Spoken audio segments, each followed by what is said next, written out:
Late Night Live. We got a lot to cover on this show.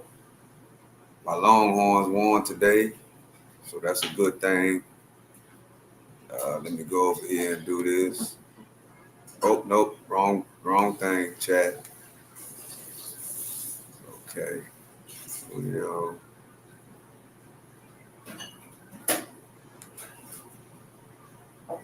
Trying to get all this ready to rock.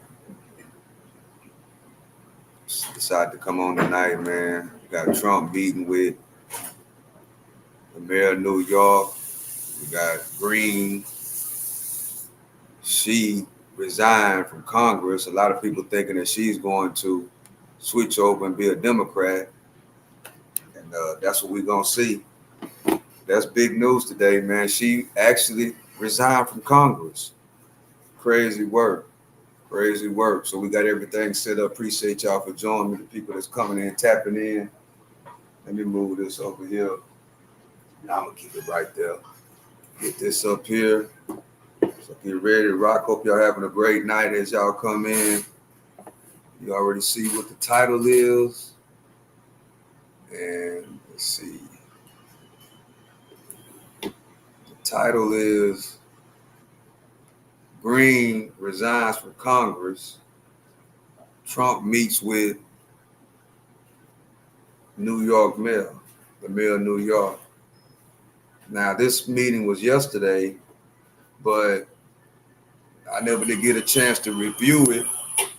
So we're going to go over and see how it goes, because we know that they really, well, to the public, they act like they don't get along. Because you know, a lot of these people that we elect, they be acting like they don't get along in public, but actually they really do get along. So I'm going to play this one first, you know, and then we're going to look at Mrs. Greene resign, and then we're going to wrap it up. Appreciate y'all for joining me. Hit the like button as you come in. This is your host, the one and only Stock Sniper. Let's see what's going on.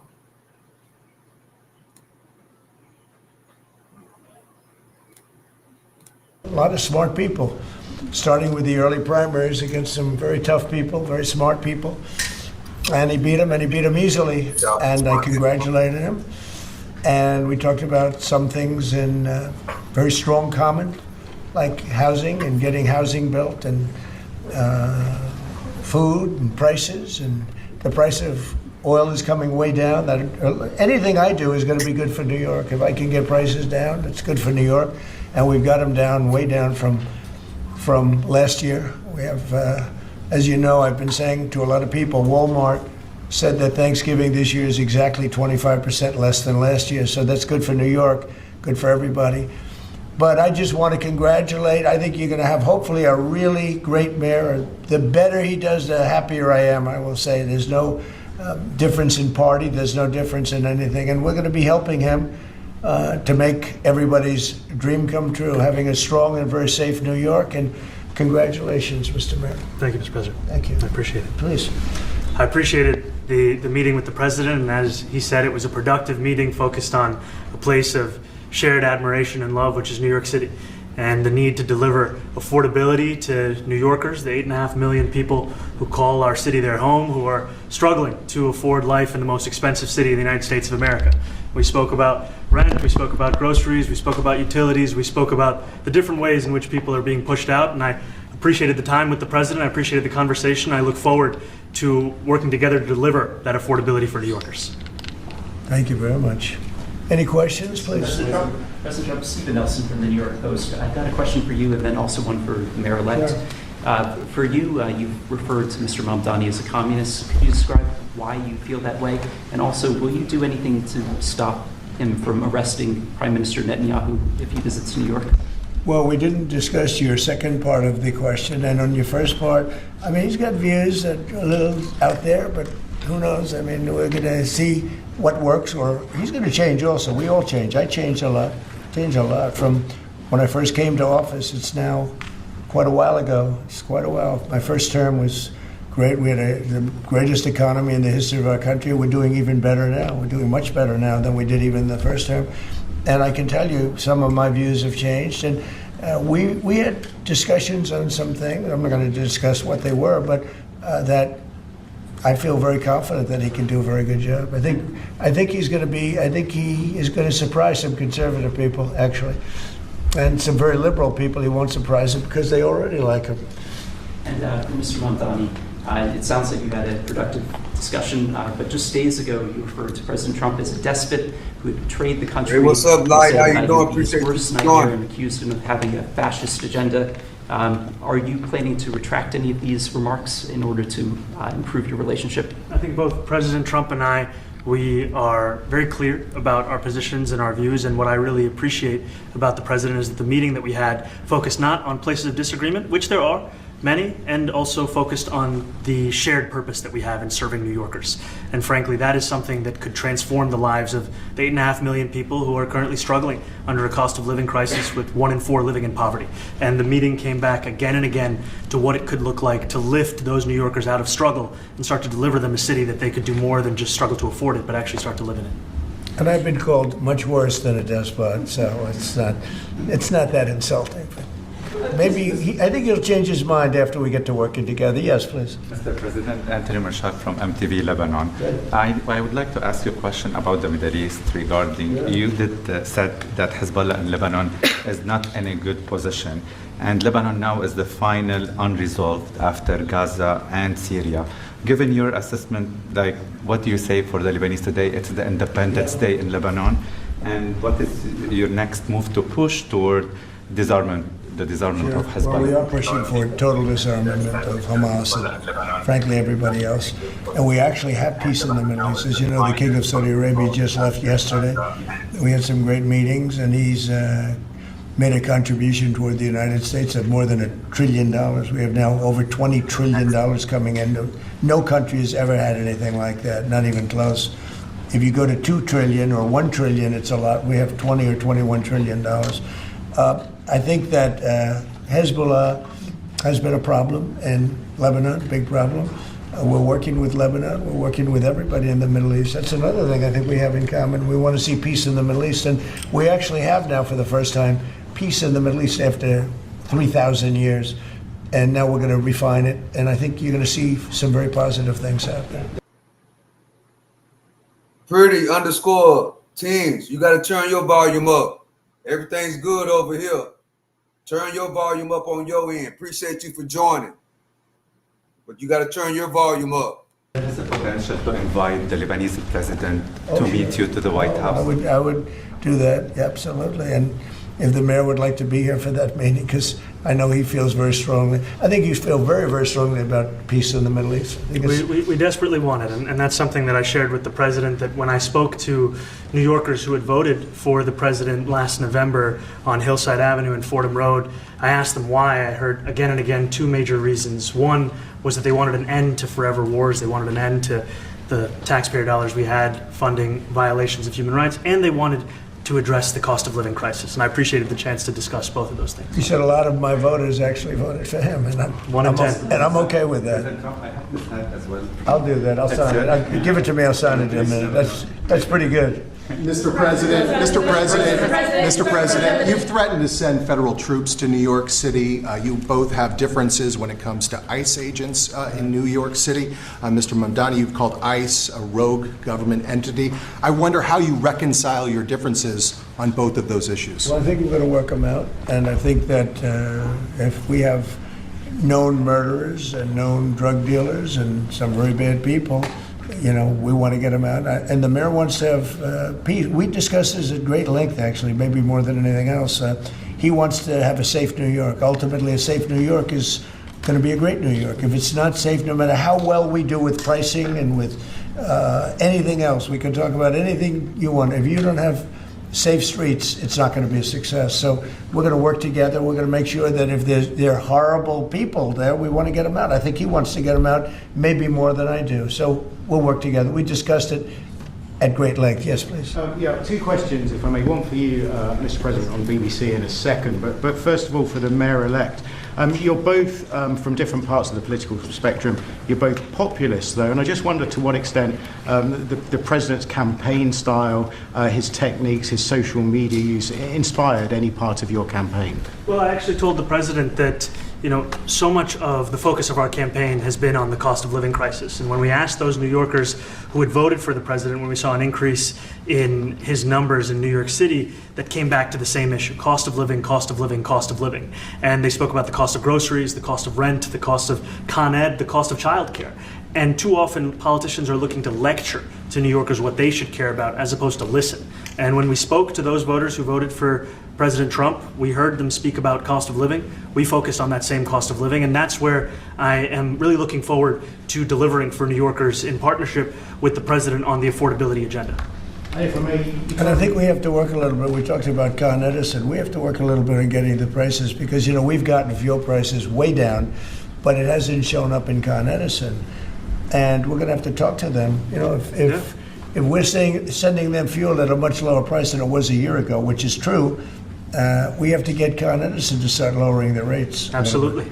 And if I may, last week you told me you were pushing ahead with your plans to sue the BBC for up to $5 billion. You were going to speak to Prime Minister Starmer as well. Is there any progress or any updates on those issues? Well, we get along very well with the Prime Minister. We made a deal How with you doing? Appreciate you joining. UK. I like him. He's a fine person. And, I think they have some big energy problems. They've got windmills all over the place. They're going to have to start using other methods because their energy is out of control. Talking about in the UK, it's out of control. And he's got that problem. He's got a big immigration problem, as you know, and he's got a big energy problem. And we talk about it. He's a good man. Prime Minister's a good man. You had a chance to speak this week. I haven't spoken this week. Have you spoken to President Zelensky, or do you intend to meet with him, President Zelensky, about your plan? Are you going to meet with him? I've spoken with their people. We have a plan. It's horrible what's happening. It's a war that should have never happened. It would have never happened if I was president, and it's a shame. And I thought they should have acted quicker. But it's a cold winter, and a lot of the you talk about utilities, but a lot of the big energy-producing plants have been under attack, to put it mildly, to put it nicely. We have a way of getting peace, or we think we have a way of getting peace. He's going to have to approve it. Just so sad, so many people. Last month they lost 25,000 soldiers. This is something, we haven't seen anything like this since the Second World War. And they're averaging 6,000 or 7,000 a week between the two of them, dead soldiers. And it goes on, and I think they're getting reasonably close. But I don't want to predict. I would have said that would have been one of my early ones. I did 8 peace deals of countries, including in India, Pakistan. You could even go, in fact, they're coming here in a week or two, go to the Congo and Rwanda. That was 10 million people dead, and we worked something out on that. But so many. And the one I thought would have been, for me, because I have a very good relationship with President Putin, I thought that would have been maybe quicker. But it does take 2 to tango. And now you just see all the death. And, it doesn't affect us other than the fact that we don't want to see all those people dead. Really, it's on the other side of the ocean. It's a war that should have never happened. It did happen. I blame the person also sitting right behind this desk. This is a war that should have never happened, and it wouldn't have happened if I were president. But we're trying to save a lot of lives. They're losing 25,000 lives over the last short period of time. That's Ukrainian and Russian, and it's a shame. What happens if President? I want to ask the mayor-elect about a House resolution just passed overwhelmingly to condemn socialism, including with 86 Democrats, all of House Dem leadership, and the minority leader, Hakeem Jeffries, despite his endorsement of you. What's your reaction to that? I have to be honest with you, I focused very little on resolutions. Frankly, I've been focusing... Condemn socialism. I understand. I think the focus is on the work at hand. I can tell you I am someone who is a democratic socialist. I've been very open about that. And I know there might be differences about ideology, but the place of agreement is the work that needs to be done to make New York City affordable. That's what I look forward to. And I want to clarify your answer to Stephen Nelson. He asked about your comment calling the president a fascist. And your answer was, both President Trump and I have been clear about our positions and our views. Are you affirming that you think President Trump is a fascist? I've spoken about. That's okay. You can just say yes. Okay. All right. Okay. It's easier.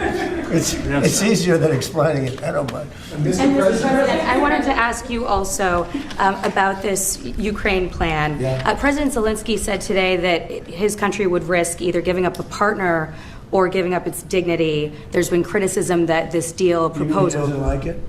It's unclear. He was sort of tenuous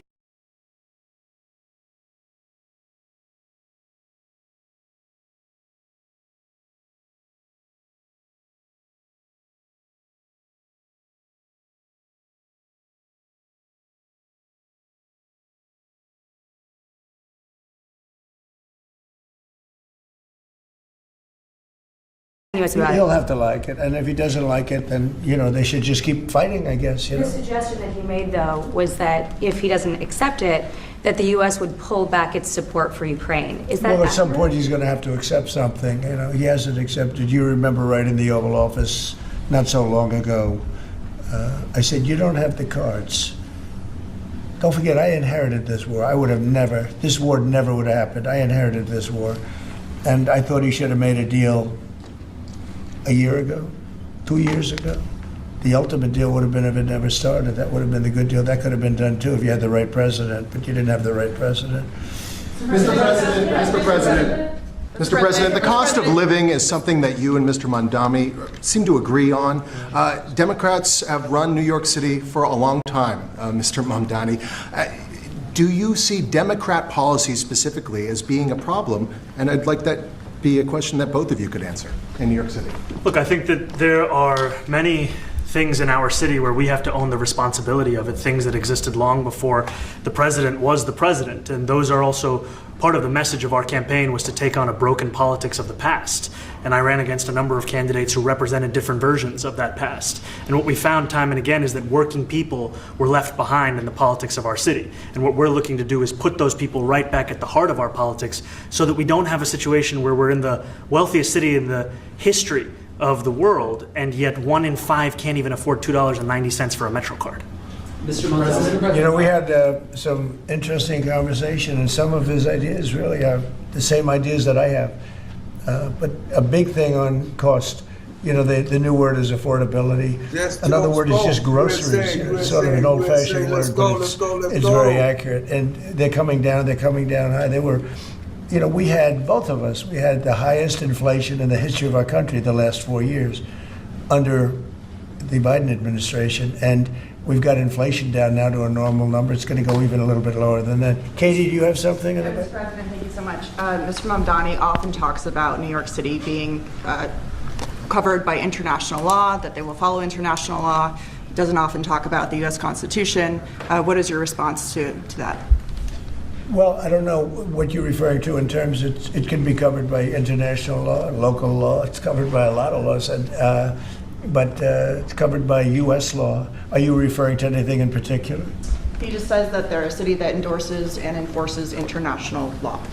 Is that at odds with No, U.S. I don't law? know. Would you want to respond to Yeah, that? I think what I've shared with the president is our desire to not only follow the laws of our own city, laws that protect New Yorkers, but also a desire for consistency in our politics across the board. And that's something that we've talked about and something that I know many New Yorkers want. We work with ICE. We work with ICE then? We discussed ICE and New York City, and I spoke about how the laws that we have in New York City allow for New York City government to speak to the federal administration for about 170 serious crimes. The concerns that many New Yorkers have are around the enforcement of immigration laws on New Yorkers across the 5 boroughs, and most recently we're talking about a mother and her 2 children, how this has very little to do with what that is. Mr. Mamdani. What we did is we discussed crime. More than ICE per se, we discussed crime. And he doesn't want to see crime, and I don't want to see crime. And I have very little doubt that we're not going to get along on that issue. He wants to, and he said some things that were very interesting as to housing construction, and he wants to see houses go up. He wants to see a lot of houses created, a lot of apartments built, etc. And we actually, people would be shocked, but I want to see the same thing. Mr. Mamdani, anti-Israel protesters. Jack? Yeah, Mr. President, I wanted to know one of the policies as well that Mayor-elect Mamdani talked a number of times about on the campaign was shifting the tax burden for property taxes from what he called minority communities to white-based communities and putting more taxes on white people. I also noticed that in your acceptance speech you didn't mention anything about America or Christians or white people in general, and so I didn't know if that was one of the policies that you guys had spoken about. We focused on affordability. We focused on the cost of living crisis. What I will say is that I am very much interested in property tax reform because what we see right now in New York City is a system that is so inequitable that it can't even stand up in court. And the president and I spoke about the importance of not only building more housing, but also making sure that regulation of housing is something that is manageable to actually get through and not the cause of yet another weight that we see in our But to be city. clear, you're continuing this idea of race-based property taxes. No, to be very clear, That's what you said. no, the use of the term was a description of neighborhoods, not a description of intent. So you intend to tax the whiter neighborhoods more? No, we intend to create a fair property tax system because we want a New York City that is not only fair and equitable, but also one that every New Yorker can afford. Mr. Mamdani, anti-Israel Please, go ahead. Mr. Mamdani, anti-Israel protesters just targeted a synagogue in New York. Are you concerned about Jewish New Yorkers feeling welcome and safe in the city? And President Trump, you've threatened to cut off federal funding to New York City. What policies would prompt you to do that? Would that be city-run grocery stores? Would it be something else? Well, I think if we didn't get along, whether it's cut off or just make it a little bit difficult or not give as much, we want to see, I use the term, we don't want good money going after bad. And we don't want that to happen. I don't think that's going to happen. I did say that, subject to what policies are being said. We had a meeting today that actually surprised me. He wants to see no crime. He wants to see housing being built. He wants to see rents coming down, all things that I agree with. Now, we may disagree how we get there. The rent coming down, I think one of the things I really gleaned very much today, he'd like to see him come down, ideally, by building a lot of additional housing. Yeah. That's the ultimate way. He agrees with that, and so do I. But if I read the newspapers and the stories, I don't hear that. But I heard him say it today, and I think that's a very positive step. No, I don't expect. I expect to be helping him, not hurting him. A big help, because I want New York City to be great. Look, I love New York City. It's where I come from. I spent a lot of years there. Now I'm right here. We took a big setback with the mayor that we had, named de Blasio. I thought it was a tremendous setback for the city. I think this mayor can do some things that are going to be really great. Mr. President, Mr. President, Give it to the president. How about you? Thank you, Mr. President. You're a billionaire. You have a different address nowadays than you used to, but you used to call New York City home. Would you feel comfortable living in New York City under a Mamdani administration? Yeah, I would. I really would. Especially after the meeting. Absolutely. What makes you comfortable? We agree on a lot more than I would have thought. I think I want him to do a great job, and we'll help him do a great job. He may have different views, but in many ways, we were discussing when Bernie Sanders was out of the race, I picked up a lot of his votes, and people had no idea. How you doing? Because he was strong on not getting ripped off in trade and lots of the things that I've practiced and been very successful on.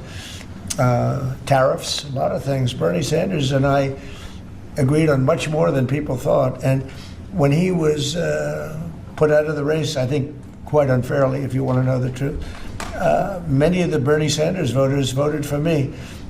And I felt very comfortable, frankly, in seeing that and saying that. And, it just turned out to be a statistical truth. But, no, I feel very comfortable. I would feel very, very comfortable being in New York, and I think much more so after the meeting. Yes, please. Thank you, Mr. President. I have a question for you, but a very quick one for the mayor. Why did you fly here? Aren't trains greener? I'll use every form of transit, and I want to make sure that they're all affordable in New York City, and that's why making buses fast and free is a centerpiece of our campaign. There is a bus that goes. Well, I know, but if he flew, that's a lot quicker too. He's working very hard. For him to be, that's a very long drive. I'll stick up for you. The plane takes you 30 minutes, and driving takes you a long Mr. time. President, I was wondering if you could clear up some confusion around a Washington Post report. There was this explosive report that the Coast Guard is no longer going to characterize swastikas and nooses as hate symbols. DHS called that a lie and fake news. Can you clear up? I don't know anything about it. When was this written? I think yesterday. Well, look, the Coast Guard's an incredible group of people. I know them very well. We just ordered a lot of new Coast Guard cutters, beautiful, the most magnificent ship. They look like yachts with lots of guns on them. So I don't know, I haven't seen any report like that, but certainly we want them to remain a great force, and they are. You are a peacemaker, and you did a peace in all the 9 months Yes. around the world. I would like to ask Mr. Mamdani, you've accused the U.S. government of committing genocide in Gaza while President Trump was working on peace. Why that? I've spoken about the Israeli government committing genocide, and I've spoken about our government funding it. And I shared with the president in our meeting about the concern that many New Yorkers have of wanting their tax dollars to go towards the benefit of New Yorkers and their ability to afford basic dignity. And what we see right now is we're in the 9th consecutive year of more than 100,000 school children being homeless in our city.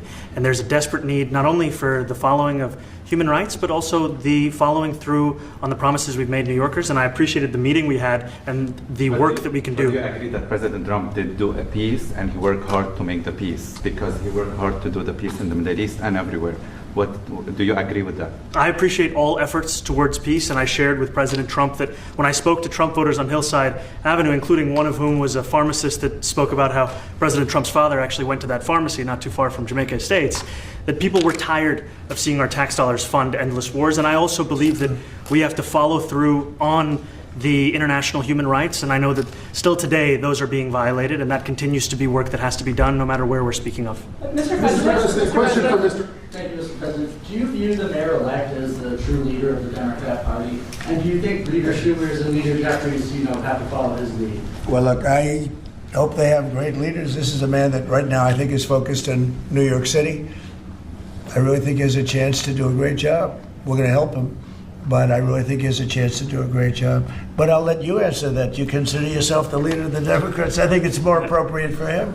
I consider myself the next mayor of New York City, and I keep my horizons firmly on New York City, and I appreciate the meeting with the president, which focused again on the 5 boroughs and whether New Yorkers could afford to live there. By the way, being the mayor of New York City is a big deal. Absolutely. I always said, one of the things I would love to be someday is the mayor of New York City. Being the mayor of New York, and especially now, because I think you're at really a turning point, one way or the other. It could go great, or it can go in a different direction. And I think you really have a chance to make it great. Mr. President, you say you love New York City. Mr. Mamdani, does New York City love President Trump? New York City loves a future that is affordable. And I can tell you that there were more New Yorkers who voted for President Trump in the most recent presidential election because of that focus on cost of living. And I'm looking forward to working together to deliver on that affordability agenda. I got a lot of votes. One more, go ahead. 1 or 2 more, go ahead. I tell you, the press has eaten this thing up. I've had a lot of meetings with the heads of major countries. Nobody cared. This meeting that you people have gone crazy. Outside you have hundreds of people waiting. This is just a small little group. For some reason, the press has found this to be a very interesting meeting. The biggest people in the world, they come over from countries nobody cares. But they did care about this meeting, and it was a great meeting. Go ahead. Yeah, Mr. President, I was going to ask you exactly that. Why do you think there's so much more, so much excitement around this than even some foreign leaders? Because I think he's different. All right, I think he's different, and that can be in a very positive way. But I think he's different than, your typical guy runs, wins, becomes mayor maybe, and nothing exciting.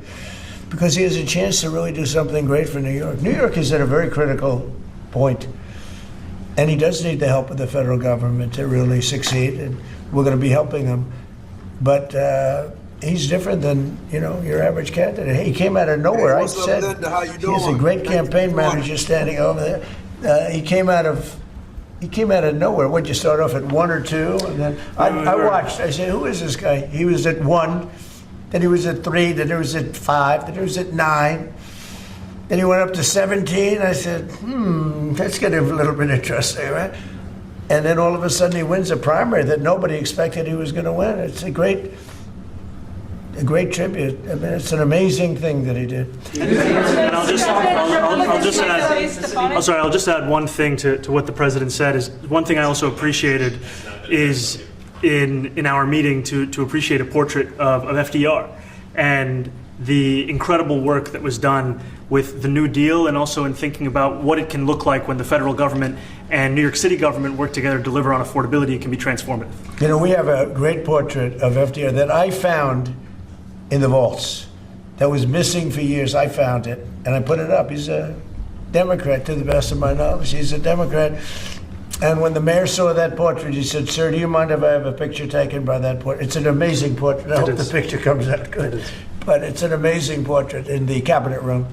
So he's a big fan of the New Deal, I guess, and of FDR. Yes, ma'am. Thank you, Mr. President. You said that you both spoke about crime.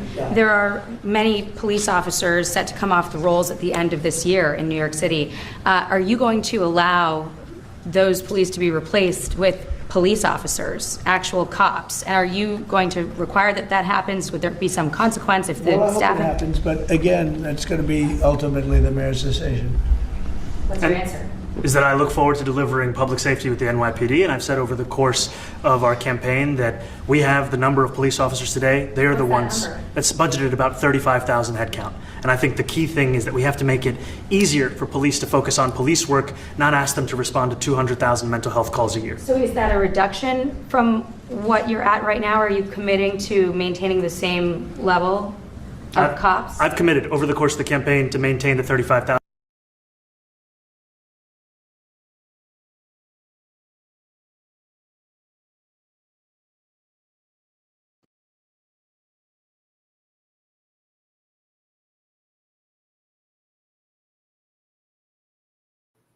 Tasha Duval, appreciate you for the flowers. Thank you, thank you, thank you, thank you, thank you.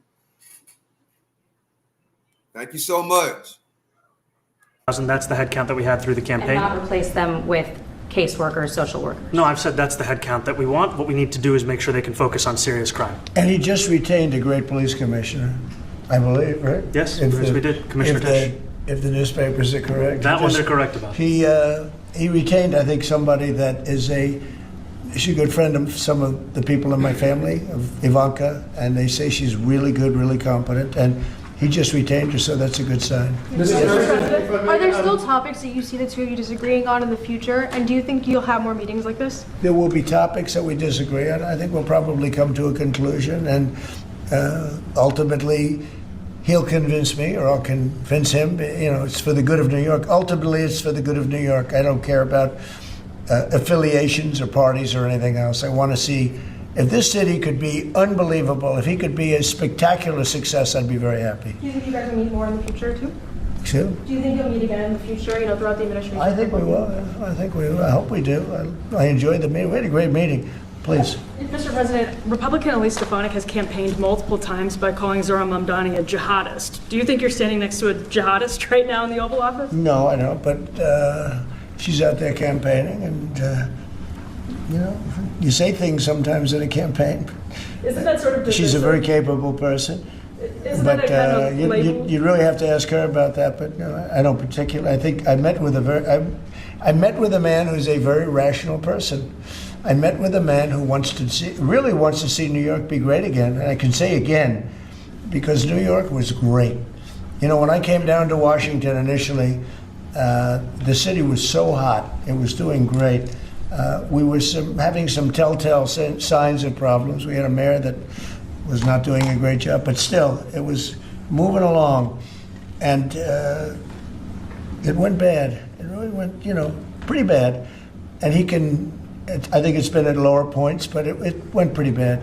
I think he can bring it back. Now, the question is, will he bring it back all the way? Will he bring it back greater than ever before, which is, I guarantee, that's his wish. I think he wants to make it greater than ever before. And if he can, we'll be out there cheering. I'll be cheering for him. Okay? Thank you very much, everybody. You chose not to answer the question about All right, that's it, chat. That meeting kind of surprised me. It looks like everything went well. It looks like everything went well. I'm very surprised, chat. Did the mayor of New York kiss the ring? What's really going on? What y'all think, chat? But it looks like that meeting went really, really well. So hopefully, that mayor will do a really good job out there in New York and make New York affordable. Because, people are leaving New York, because it's so expensive out there. And that mayor of New York, you know, he sounds like and he acts like that he really want to bring the housing costs down and make it real affordable. But it seems like, Chad, it seems like the meeting went pretty good. That's good news. So now we're going to go over here to Green. We got 762 people in the building. Appreciate y'all for joining me. I'm your host, the one and only Stock Sniper. That meeting seems like it went pretty good. So now we're going to go over here and watch Green. She resigned. So we're going to see how this is going to work out. He the truth, man. It seems like, you know, him and Trump is seeing eye to eye. That's good news. That's really good news. Thank y'all for joining me. We got 450 people in the building now. Thank y'all for joining me. Let's keep it going. Y'all hit the like button. We got 38 likes now. Hit the like button so we can get more people in here and, you know, to rock with us. Okay, let's go. I've always represented the common American man and woman as a member of the House of Representatives, which is why I've always been despised in Washington, D.C., and just never fit in. Americans are used by the political industrial complex of both political parties, election cycle after election cycle, in order to elect whichever side can convince Americans to hate the other side more. And the results are always the same. No matter which way the political pendulum swings, Republican or Democrat, nothing ever gets better for the common American man or woman.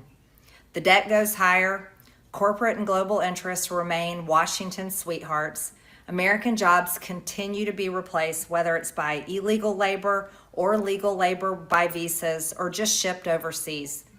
Small businesses continue to be swallowed by big corporations. Americans' hard-earned tax dollars always fund foreign wars, foreign aid, and foreign interest. And the spending power of the dollar continues to decline. The average American family can no longer survive on a single breadwinner's income, as both parents have to work in order to simply survive. And today, many in my children's generation feel hopeless for their future and don't think they will ever realize the American dream. And that breaks my heart. I ran for Congress in 2020 and have fought every single day believing that Make America Great Again meant America first. I have one of the most conservative voting records in Congress, defending the First Amendment, Second Amendment, unborn babies because I believe God creates life at conception, and I love to fight for the little guy. Strong, safe borders, I have fought hard for that. I've fought against COVID tyrannical insanity and mandated mass vaccinations, and I've never voted to fund foreign wars with your hard-earned tax dollars. However, with almost 1 year into our majority, the legislature has been mostly sidelined. We endured an 8-week shutdown, wrongly, resulting in the House not working for the entire time, and we are entering campaign season, which means all courage leaves and only safe campaign re-election mode is turned on in the House of Representatives. During the longest shutdown in our nation's history, I raged against my own speaker and my own party for refusing to proactively work diligently to pass the plan to save Americans' health care and protect Americans from outrageous, overpriced, and unaffordable health insurance policies. The House should have been in session working every day to fix this disaster. But instead, America was force-fed disgusting political drama once again from both sides of the aisle on television every single day. My bills, which reflect many of President Trump's executive orders, like calling for a new census counting Americans only to draw new districts, making English the official language of the U.S., making it a felony to medically trans a minor, and other bills like eliminating capital gains taxes on the sale of your primary home and eliminating H-1B visas just sit. They all sit collecting dust. That's how it is for most members of Congress bills. The Speaker never brings them to the floor for a vote. Many common Americans are no longer easily convinced by paid political propaganda spokespersons and consultants on TV and paid shills on social media obediently serving with cult-like conviction to force others to swallow the political party talking points. Because they know how much credit card debt they have, They know how much their bills have gone up over the past 5 years. They actually do their own grocery shopping and know food costs too much. Their rent has increasingly gone up and up. They have been outbid by corporate asset managers too many times when they put in an offer to buy a house. They have been laid off after being forced to train their Visa holding replacement. The college degree they were told to earn only left them in debt with no big six-figure salary. They see more homeless people than ever on their own community streets. They can't afford health insurance or practically any insurance, and they just aren't stupid. These are the people I represent and love because that is who all of my family and friends are, common Americans. I've been blessed to represent the 14th District of Georgia for 5 years. The district is filled with some of the most wonderful, kind-hearted, God-fearing, patriotic, hardworking people you will ever meet. Good, regular, common Americans. I've worked hard to bring taxpayer dollars back home to help district needs. I impeached Biden's Secretary of Homeland after watching my constituents die as he facilitated dangerous open border invasion into America. And I led the effort to defund hard-left politically biased NPR and PBS and the corrupt USAID, and I did that as chair of the DOJ subcommittee. I have fought harder than almost any other elected Republican to elect Donald Trump and Republicans to power.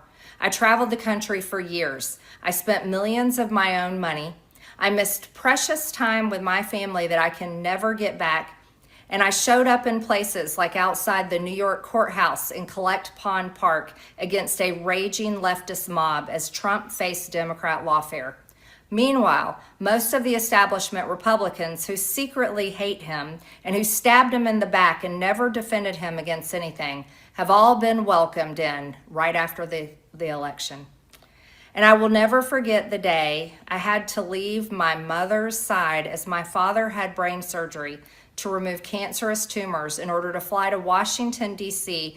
to defend President Trump and vote no against the Democrats' second impeachment in 2021. My poor father and my poor mother, it was way too much for all of us. Through it all, I never changed or went back on my campaign promises and only disagreed in a few areas, like my stance against H-1Bs replacing American jobs, AI state moratoriums, debt for life 50-year mortgage scams, standing strongly against all involvement in foreign wars, and demanding the release of the Epstein files. Other than that, my voting record has been solidly with my party and the president. Loyalty should be a two-way street, and we should be able to vote our conscience and represent our district's interests because our job title is literally representative.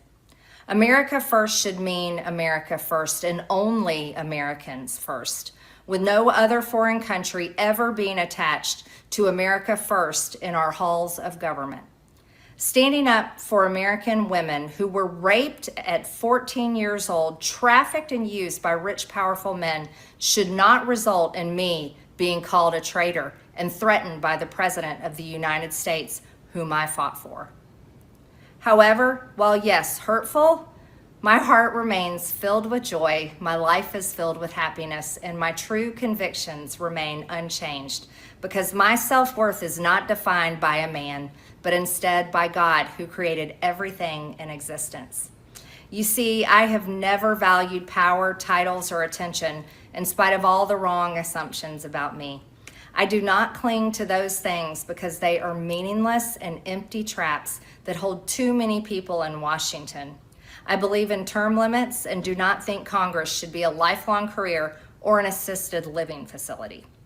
My only goal and desire has ever been to hold the Republican Party accountable for the promises it makes to the American people and put America first.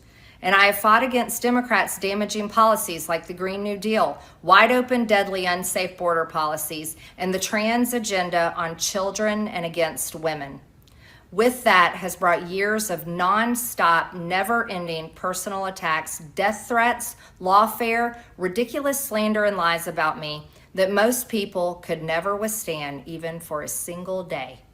It has been unfair and wrong, not only to me, but especially to my family, but it's been wrong to my district as well.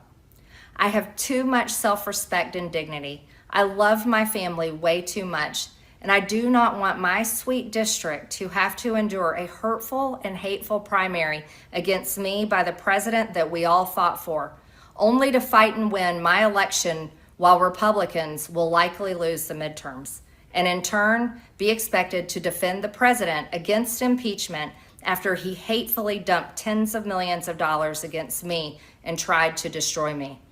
It's all so absurd and completely unserious. I refuse to be a battered wife, hoping it all goes away and gets better. If I am cast aside by the president and the MAGA political machine and replaced by neocons, big pharma, big tech, military-industrial war complex, foreign leaders, and the elite donor class that can never ever relate to real Americans, then many common Americans have been cast aside and replaced as well. There is no plan to save the world or a 4D chess game being played. When common American people realize and understand that the political industrial complex of both parties is ripping this country apart, that not one elected leader like me is able to stop Washington's machine from gradually destroying our country, and instead the reality is that they, common Americans, the people, possess the real power over Washington, then I'll be here by their side to rebuild it. Until then, I'm going back to the people that I love, to live my life to the fullest as I always have, and I look forward to a new path ahead. I'll be resigning from office with my last day being January 5th, 2026, and I look forward to seeing many of you again sometime in the future. May God bless you all, and may God bless America. Hi, everyone.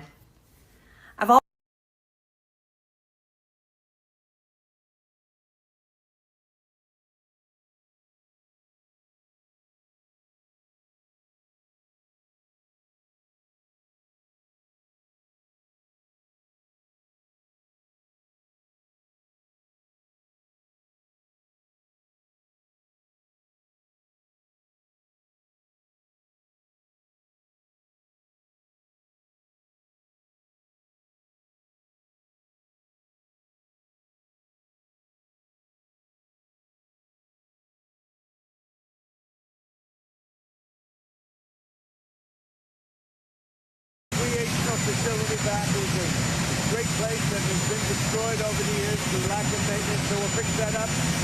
Jack will be the architect and he'll design it.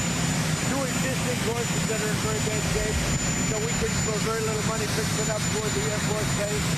And we're looking at other things over at Andrews, so we're going to be stopping, won't be too long. We'll be stopping over there. I think some of you will be there. And the economy, as you saw, some incredible numbers came in. Investment in our country is bigger than ever before by a factor of 2 or 3. And that means a lot of things are being built and a lot of plants will be opening very soon.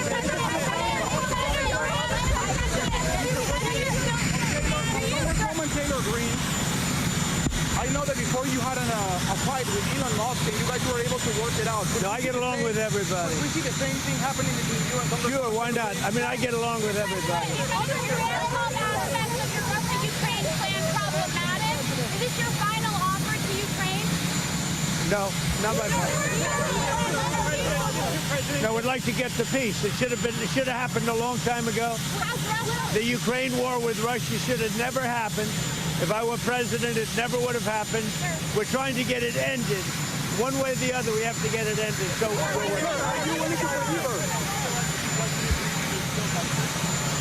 then he can continue. Then he can continue to fight his little heart out. Are you having any comment about Bolsonaro's arrest? Say it. Do you have any comment about Bolsonaro's arrest? A former Brazilian president. So I spoke last night to the gentleman you just referred to, and we're going to be meeting, I believe, in the very near future. Sir, are you willing about the president being arrested today? What? Any comment about the former Brazilian president being arrested today?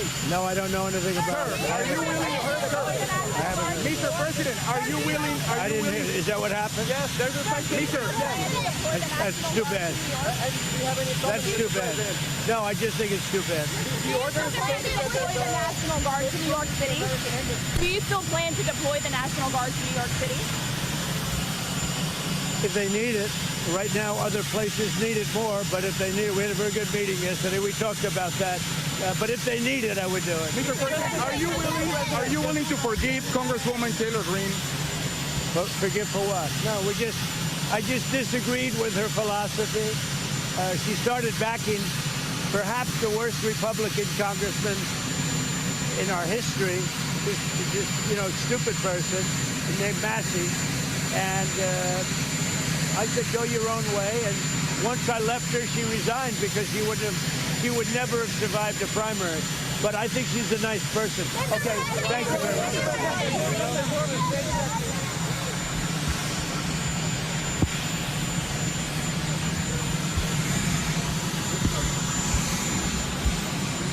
Man, it sound like to me Trump ran her out. It sound like to me Trump ran her out, Chad. What y'all think? I was really surprised the move she made. I was really surprised because she went from being Trump's basically top 5 supporter to basically switching, changing horses in the middle of the race. I was kind of surprised. Actually, I give her a little some props because actually she basically went for what was right, and Trump really didn't like it. And it really pushed her out. Really pushed her out. We got 300 people in the building. Thank y'all for rocking with me. I think I'm going to end it right here. He fold. Reptile Trump. Yeah, you're right. Trump first term, he was solid. Second term, he sold out. Donald Trump, real bad. AWS. So I think I'm ending right here, chat. Thank y'all for joining me. Thank y'all for joining the show. I was really surprised that Greene actually resigned. Real surprised. So, and actually, it made me kind of like her a little bit for what she did. Because she was basically taking up for the less and unfortunate people. And for her to go against Donald Trump, I think that was, that showed how strong she really is. That's what I think. So I appreciate y'all for joining me. I think I'm going to end it for tonight. It's been a good hour. Y'all rocking with me. Thank y'all for joining.